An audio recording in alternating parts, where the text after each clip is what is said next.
Si tu as déjà joué à LoL, tu es raciste. J'ai déjà joué à LoL, mais j'ai jamais dit le N dans le chat. Oh si, j'ai déjà dit. Excusez-moi, je suis raciste, je crois. Désolée, j'ai déjà dit le N. J'aime pas les humains. Je pense que je déteste les humains parce que ce genre d'humain existe et j'aimerais avoir une moustache. Parfois, j'aimerais avoir une moustache. Point. J'aimerais avoir une moustache. Et que les gens prennent des douches. Où s'arrête la liberté d'expression ? Je veux dire, sur Twitch aujourd'hui, cette liberté d'expression, elle permet de discuter de tous les sujets. Politique, jeux vidéo, vie sociale, et la majorité trouvera ça normal. Discuter de sa vie perso et émettre des opinions, ça l'est aussi. Parler de sujets controversés avec un argumentaire, ça amène au débat, mais on peut en comprendre l'utilité. Donc dans ce cas-là, peut-on vraiment parler de tout et sur tout le monde sur Twitch ? Et bah c'est le moment de s'interroger, parce que même si la liberté d'expression autorise à chaque individu de ne pas être inquiété par ses opinions, les informations et les idées par quelque moyen d'expression que ce soit, merci la définition, on connaît tous une limite à ne pas franchir. Même si elle n'est pas écrite dans la loi, les normes sociales viennent souvent te rappeler à l'ordre que ce que cette personne elle dit c'est pas correct. Et lorsqu'une personne diffuse au plus grand nombre un contenu en donnant le N-word, en valorisant un moustachu au signe bouddhiste et en servant d'appât aux pédophiles, ma question serait, où s'arrête la liberté d'expression ? On va revenir dans le passé avant d'y répondre. Parce qu'aux alentours de 2021-2022, je me baladais sur TikTok et je suis tombée sur des clips provenant de Twitch comme on en voit souvent. Mais cette fois-ci avec des avatars 3D animés qu'on appelle les VTubers.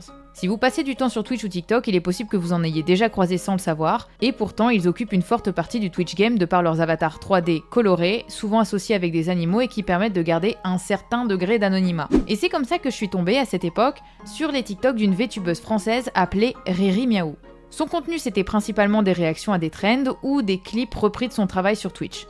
Mais surtout, des discussions décomplexées très portées sur le sexe, avec un avatar loli et une voix évoquant une mineure. Et malheureusement, si je me souviens bien d'elle sur TikTok, je suis pas en mesure de vous montrer ces clips, parce qu'elle a récemment fait un grand nettoyage et son ancienne page est complètement vidée des anciens contenus.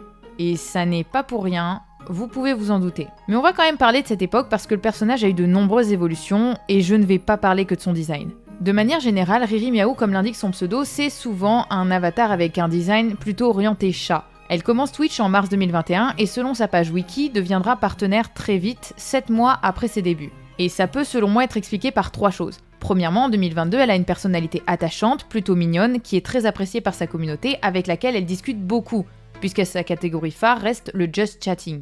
Ensuite, elle est assez décomplexée car on peut voir qu'elle parle de tout, on apprend qu'elle a un trouble autistique, qu'elle serait atteinte de handicap et elle en parle plutôt ouvertement. Donc c'est facile et agréable pour d'autres personnes qui ont des difficultés similaires de s'y associer et d'y trouver une sorte de safe place. Ce ne sont pourtant pas les seuls sujets abordés car elle a un humour plutôt noir et fait souvent des blagues à caractère, disons, limite. Tu connais Bad Dragon? Ouais, c'est le site où il y a des gros de trucs mais hyper bien faites là qu'on peut s'enfoncer, mais c'est trop gros pour c'est trop gros pour mon trou d'entrejambe. Ou plutôt tourner vers les adultes pour rester poli. Enfin bref. Mais y a pas quelque chose qui vous choque quand vous écoutez son contenu? Et ouais, du coup, c'est la méga classe. C'est la méga classe ta mère. Qu'est-ce que c'est que ça? Qu'est-ce que c'est que ça? Non, y a pas ça. Je suis pleine de vie. Sa voix, elle paraît étrangement aiguë pour une personne adulte. Et c'est ce que beaucoup de personnes noteront et lui feront la remarque. Suite à la multitude de commentaires, elle en fera un TikTok. C'est d'ailleurs avec celui-ci, à l'époque où elle a testé que sa voix était réelle, que je l'ai connue. On a donc 3 camps qui se forment. Ceux qui valident sa théorie, que sa voix aiguë et enfantine est réelle, puisqu'elle aurait une maladie qui lui modifie les cordes vocales, ceux qui pensent qu'elle est mineure et que sa voix est donc naturelle vu l'âge, et ceux qui pensent qu'elle force sur sa voix, car cela lui rapporte des viewers en plus, et c'est la nature de ces viewers qui me dérange. Sauf que, vous vous en doutez, si j'en parle et qu'autant de gens y réagissent, c'est qu'il y a anguille sous roche, voire baleine sous rocher à ce stade. Parce que Riri Miaou, c'est pas une mineure. En 2022, elle a 19 ans. Donc on peut rayer la théorie que sa voix est naturelle par le fait que c'est une enfant. Elle peut être malade donc, et ça n'est pas rare. Le streamer avec le plus de subs Twitch au monde est une VTubeuse, Iron Mouse. Elle est atteinte d'une maladie auto-immune qui, outre les nombreux problèmes de santé, change sa voix constamment. Parfois aiguë, parfois rauque, ou même des extinctions de voix. Donc ça existe. Sauf que, il existe des streams avec son ancien avatar datant de 2021 où sa voix n'a pas ces tons aigus. Il est bientôt 30. Je peux vous chanter une chanson super bien en attendant.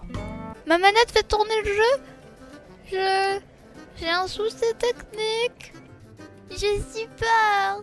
Je vais vomir sur mon clavier. Et sous la pression constante des gens continuant de s'interroger sur sa voix et de lui poser des questions, elle finira avouer dans un long tweet qu'elle force bien sur sa voix pour la faire paraître moins mature. Et plus tard, elle le confirmera encore lors d'un live avec son nouvel avatar. Tout début de quand j'étais VTubeur, j'avais pas cette voix-là, puisque je sais plus, je crois que c'était en début d'année ou avant le début d'année, j'avais expliqué que ma voix elle était bien forcée, genre de merde, mais genre même IRL je la forçais, genre. Mais alors pourquoi faire ça? Pourquoi forcer sur sa voix? Eh bah parce que ça attire les viewers et c'est un bait parfait. Je m'explique. Les mineurs vont rejoindre tes lives parce que la voix évoque quelqu'un de leur âge. Et naturellement, tu as plus de chances de rejoindre un streamer avec qui tu as des points communs. Ce qui fait qu'on a une communauté avec beaucoup de mineurs, et pas seulement sur Twitch, mais sur Discord et Twitter. Ça pourrait ne pas être un problème. Si l'endroit est safe, j'y vois aucun mal et elle est pas la seule à avoir une communauté jeune. Sauf que, à partir du moment où tu fais une voix plus mignonne, plus enfantine, et que ça attire une certaine population d'adultes, que tu es consciente de qui ça attire, la même population qui va adorer voir du contenu explicite fait par un avatar qui ressemble à une mineure, et que tu continues de faire des streams très portés sur la sexualité, que ton Twitter est rempli de contenu tourné par des adultes, de messages limites pour les enfants, que tu sais pertinemment que tu attires les pédophiles, mais aussi que tu es très au fait d'avoir beaucoup d'enfants sur tes réseaux en même temps. Là, il y a un problème. Les lives de Riri Miaou prennent régulièrement, voire trop souvent, une connotation sexuelle, avec des tier lists hentai dont les descriptions complètes sont accessibles à tous. Des incitations à boire de l'alcool à des mineurs en mettant ça sur le compte de « tout le monde le fait, c'est normal ». Jure, il y a des gens, ils ont pas bu d'alcool dans mon chat. Et wesh, incroyable. Je pensais pas que c'était possible, sincèrement. Genre wesh, l'alcool c'est... En vrai c'est pas... Si vous êtes mineur, vous avez pas pris d'alcool. C'est vrai, ouais, et bah écoutez, fuck, voilà. Des promesses de flash de culotte, ces lives ne sont absolument pas pour les mineurs, et si la liberté d'expression donne le droit de pouvoir parler d'énormément de sujets, il n'en reste pas moins que la règle de « on ne peut pas parler de tout avec tout le monde » s'applique. D'autant qu'elle ne peut pas réfuter qu'elle sait qu'ils sont présents, puisque beaucoup donnent leur âge durant les lives, ou sur ces réseaux. D'ailleurs, pour la partie réseaux sociaux, je suis obligée de vous censurer la majorité des éléments. Certaines censures ont parfois déjà été faites au préalable, là où j'ai pu recueillir les screens.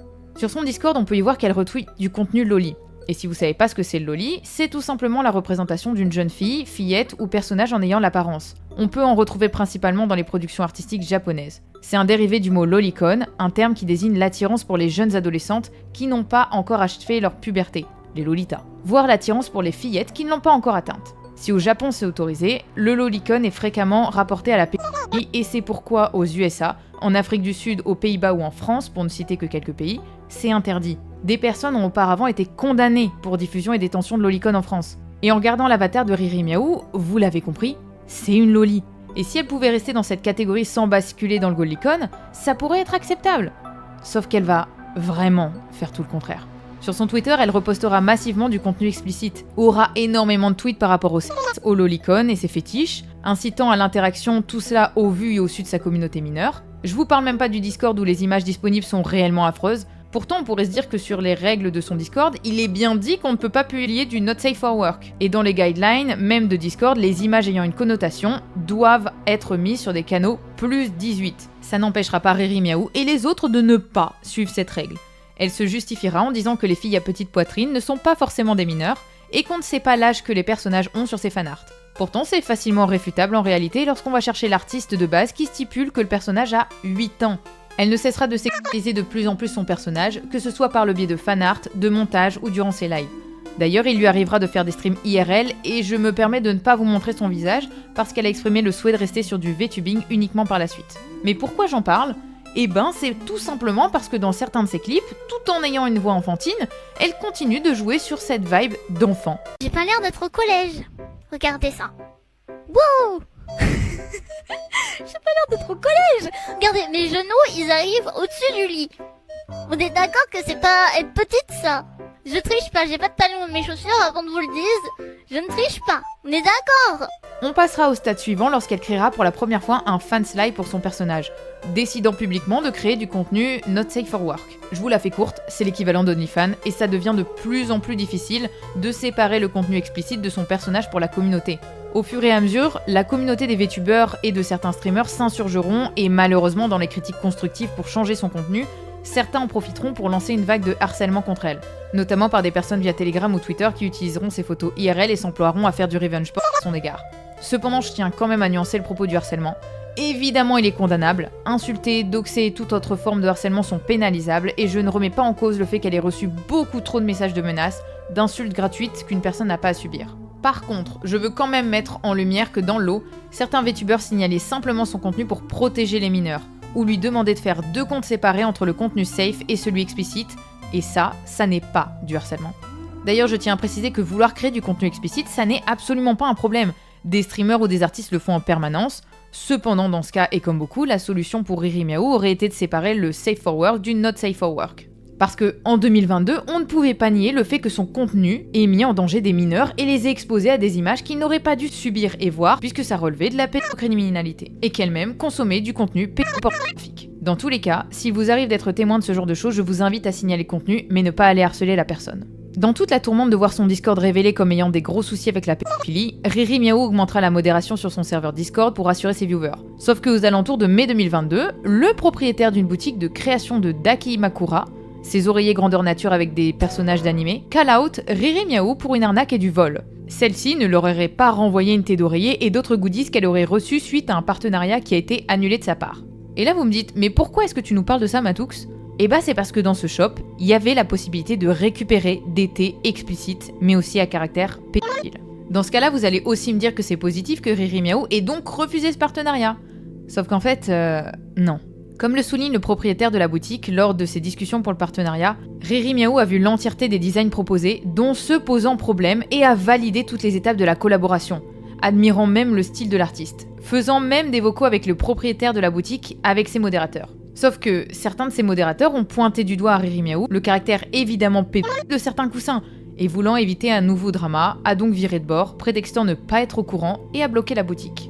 Ce que je veux juste souligner ici, c'est que dans l'optique d'éviter d'être encore une fois dans un drama, elle a refusé cette collaboration. Sauf que si ses modérateurs ne s'en étaient pas mêlés, elle l'aurait accepté, ayant même commencé à demander des modèles safe et aussi explicites. Et elle ne pouvait pas prétendre ne pas savoir puisque la boutique avait bien montré tous les modèles.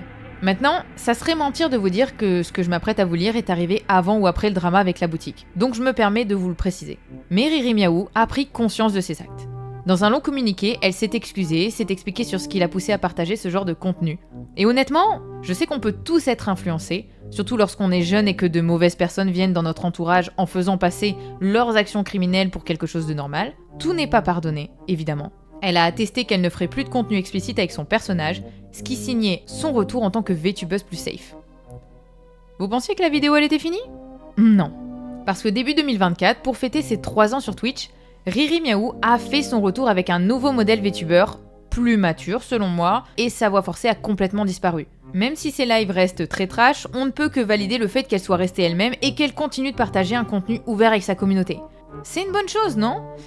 Eh bah oui, ça l'était, jusqu'à ce qu'elle dise le N-word et qu'elle s'amuse des durant ses lives. Si tu as déjà joué à LoL, tu es raciste. J'ai déjà joué à LoL, mais j'ai jamais dit le N-word dans le chat. Ça m'est jamais arrivé de dire le N-word dans le chat. Oh si, j'ai déjà dit. Excusez-moi, je suis raciste, je crois. Désolée, j'ai déjà dit le N-word in the chat. Oh fuck. J'aime pas les humains. Je pense que je déteste les humains parce que ce genre d'humain existe et j'aimerais avoir une moustache. Parfois, j'aimerais avoir une moustache. Point.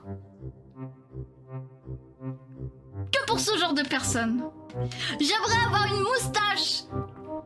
Et que les gens prennent des douches. Honnêtement, à ce stade, je ne comprends pas. Je connais le principe de certains qu'avoir un bad buzz, c'est quand même un buzz et ça fait grimper les stats. Mais après un si grand pavé pour s'excuser, je ne comprends pas pourquoi dans la multitude de sujets pour un streamer qui peut et qui veut être trash, ça soit de faire l'apologie des nazis et de revendiquer avoir dit le N-word pour l'afficher en clip fièrement. Évidemment, vous vous doutez bien que pour certains VTubers et d'autres personnes sur Twitch à ce moment-là, l'apparition de ces clips, ça a mis le feu aux poudres. Juste après le clip où je parlais du N-word sur LoL, je disais justement que je détestais les gens qui mettaient des drapeaux dans les bios et des trucs comme ça. Et bah c'est que des gens comme ça qui ont répondu et vu le tweet. Et tous les messages, c'est genre du coup des gens qui lisent des trucs, des... Ouais, il y a plein de gens, ils disent je suis et du coup je comprends pas le rapport. Et tous les gens drapeaux en bio pronoms dans le pseudo, tous les trucs comme ça qui m'ont trash talk et tout. Et du coup, ça m'a fait très très plaisir parce que c'est exactement le genre de personne que je veux pas dans ma communauté. Quand je vous disais justement avant-hier que je veux pas voir. Et du coup, je suis contente parce que j'ai réussi à tous les faire me détester. Par la suite, Riri Miaou a encore une fois fait une pause et je cite qu'elle ne prendra pas à cause du harcèlement, mais plutôt à cause de soucis personnels. Elle reviendra sous le pseudo de Ririgaki et son avatar aura désormais une vibe de rat. Et non, ça n'est pas une insulte, elle ressemble à un rat et c'est le design qu'elle a choisi.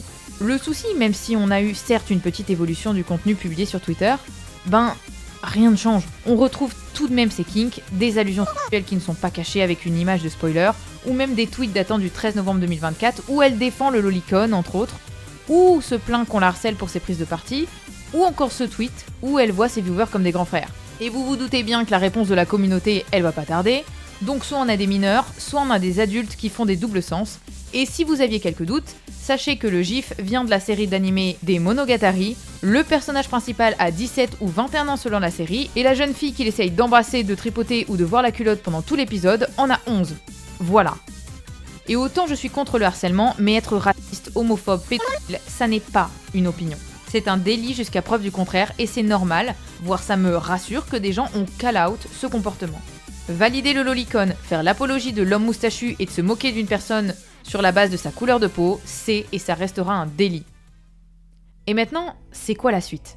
Au moment où je fais ce script, Riri Miaou a été bannie temporairement de Twitch pour le motif d'avoir chanté la musique Erika en live selon ses dires. Honnêtement, vu le personnage, j'ai du mal à croire qu'une énième rédemption réglera quoi que ce soit. Je comprends son désir de vouloir jouir d'une grande liberté d'expression et de s'en servir, d'être moins lisse que beaucoup de streamers et le souhait de certains viewers de soutenir une personne qui ose dire des choses. Cependant, certains sujets apparentés à des délits, comme je vous l'ai cité tout au long de la vidéo, ne sont pas pour moi des opinions qui doivent être argumentées. La liberté d'expression s'arrête lorsqu'elle porte atteinte directement à des communautés, des minorités ou tout simplement des mineurs qui doivent être protégés. C'est Matoux du futur qui est en train de faire le montage qui vous parle. Par la suite, je suis tombée sur un compte Twitter qu'elle avait créé pour son contenu Not Safe for Work, où normalement il n'y a pas de mineurs, sauf que je suis tombée sur des images de loli, d'animés, littéralement des enfants en train d'avoir des rapports. On peut pas changer une personne.